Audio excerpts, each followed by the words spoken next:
Hello future designers. Guys, जब design exam की preparation की बात आती है तो हमारे दिमाग में एंट्रेंस एग्ज़ाम जैसे कि JEE, NEET, GATE, SSC, UPSC या फिर कोई भी गवर्नमेंट एग्जाम ध्यान में आता है।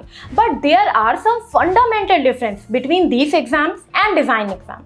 सो let's look at some myth about design exam, जिससे कि हम इस एग्जाम में बेहतर परफॉर्म कर सकें।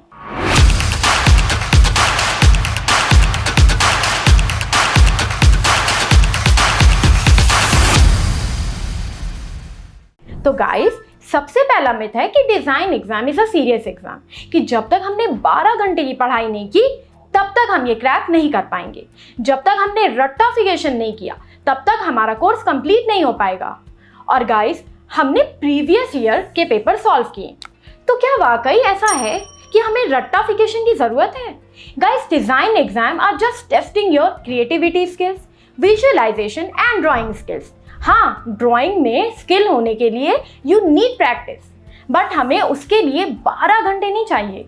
इन my opinion, design exams are exciting and should be treated that वे।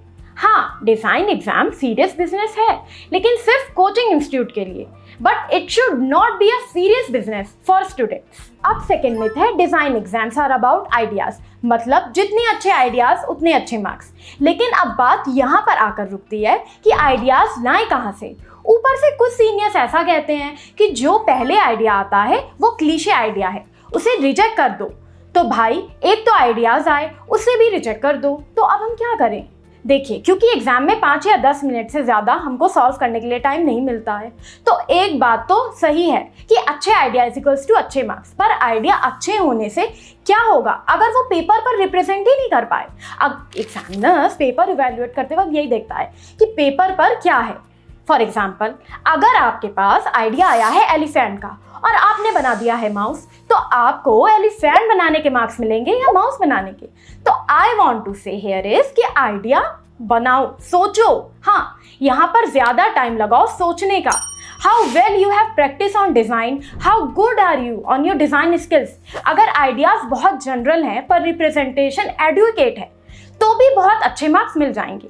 देखो, सच तो ये है कि आइडियाज़ को तो इम्प्रूव करवाया जा सकता है if you are expose to good work, if you learn to appreciate good work. और कॉलेज का काम तो होता ही यही है, they take us to the exposure, कि नेक्स्ट लेवल का एक्सपोजर आए, हमें डिज़ाइन स्किल्स मिले, हम डिज़ाइंस देखें, डिज़ाइनर्स के काम देखें। ठीक है, एग्ज़ाम क्रैक करने के लिए ये माइंडसेट बहुत ज़रूरी है कि प्रायोरिटी किस स्किल को देना है।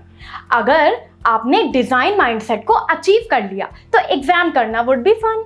आगे बढ़ते हैं थर्ड मिथ की तरफ। We believe that design is a event, मतलब 24 दिसंबर को ही ये डिसाइड होगा कि हम डिज़ाइनर बनेंगे या नहीं बनेंगे, जो कि बिल्कुल ही गलत माइंडसेट है। डिज़ाइन एक प्रोसेस है तो डिज़ाइनर बनना भी एक प्रोसेस है। Design is a continuous process of learning and unlearning process, and because design is a process you have to learn to enjoy the process to become a good designer. Exam निकले या ना निकले, IIT में हो या ना हो, NID में हो या ना हो, आप तब भी डिज़ाइनर बन सकते हो, और इसके प्रूवन मेथड और प्रोसेस हैं।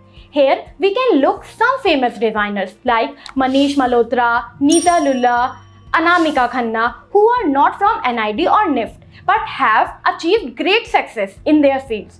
और ये सब भी मुमकिन है when we consider our career as a process. So these were 3 myths about design exam. I hope you found them informative. If you have any more questions or need further clarification, please don't hesitate to ask us in the comments section below. Till then, keep drawing.